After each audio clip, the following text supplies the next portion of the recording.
Histoire. L'esprit de l'hiver et son visiteur. Un vieil homme était assis seul dans sa loge au bord d'un ruisseau gelé. C'était la fin de l'hiver et son feu était presque éteint. Il paraissait très vieux et très désolé. Ses cheveux étaient blancs avec l'âge et il tremblait dans toutes ses articulations. Les jours se passaient dans la solitude, et il n'entendait que les bruits de la tempête, balayant devant elle la neige fraîchement tombée. Un jour, alors que son feu était sur le point de s'éteindre, un beau jeune homme s'approcha et entra dans sa demeure. Ses joues étaient rouges du sang de la jeunesse. Ses yeux brillaient de vie et un sourire jouait sur ses lèvres. Il marchait d'un pas léger et rapide. Son front était ceint d'une couronne d'herbes douces, à la place du fronteau du guerrier, et il portait un bouquet de fleurs à la main. « Ah! Mon fils, dit le vieillard, je suis heureux de te voir. Entrez, viens, raconte-moi tes aventures, et quelles contrées étranges tu as été voir. Passons la nuit ensemble, je le ferai, vous raconterez mes prouesses et mes exploits, et ce que je peux accomplir. Vous ferez de même, et nous nous amuserons.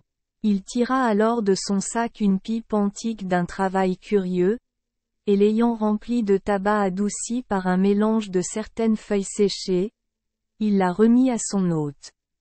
Cette cérémonie terminée, ils commencèrent à parler. « Je souffle, dit le vieil homme, et les ruisseaux s'arrêtent. L'eau devient raide et dure comme de la pierre claire. Je respire, dit le jeune homme, et les fleurs poussent partout dans les plaines. Je secoue mes cheveux, rétorqua le vieil homme, et la neige recouvre la terre. Les feuilles tombent des arbres à mon commandement, et mon souffle les emporte. Les oiseaux sortent de l'eau et s'envolent vers une terre lointaine. Les animaux se cachent à mon regard, et le sol même où je marche devient dur comme du silex. Je secoue mes boucles, répondit le jeune homme, et des pluies tièdes et douces tombent sur la terre. Les plantes sortent de terre comme des yeux d'enfants brillants de délices. Ma voix rappelle les oiseaux. La chaleur de mon souffle libère les ruisseaux. La musique remplit les bosquets partout où je marche, et toute la nature accueille mon approche. Enfin le soleil commença à se lever. Une douce chaleur envahit les lieux. La langue du vieil homme se tut. Le rouge-gorge et l'oiseau bleu se mirent à chanter au sommet de la loge.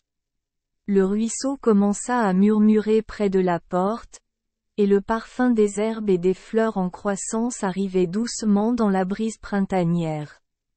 La lumière du jour a pleinement révélé au jeune homme le caractère de son artiste.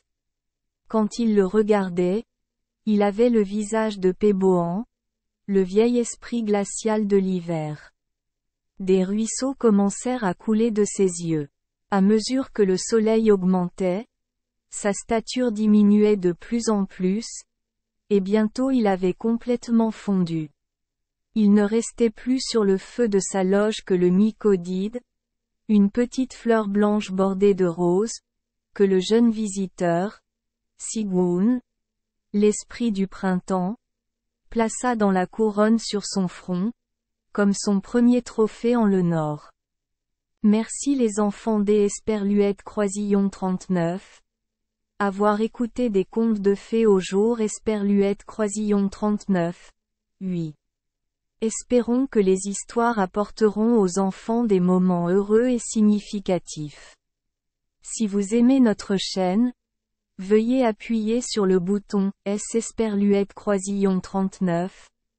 Abonner, pour ne manquer aucune histoire intéressante. Je vous souhaite une bonne nuit de sommeil et de beaux rêves. Rendez-vous dans la prochaine histoire.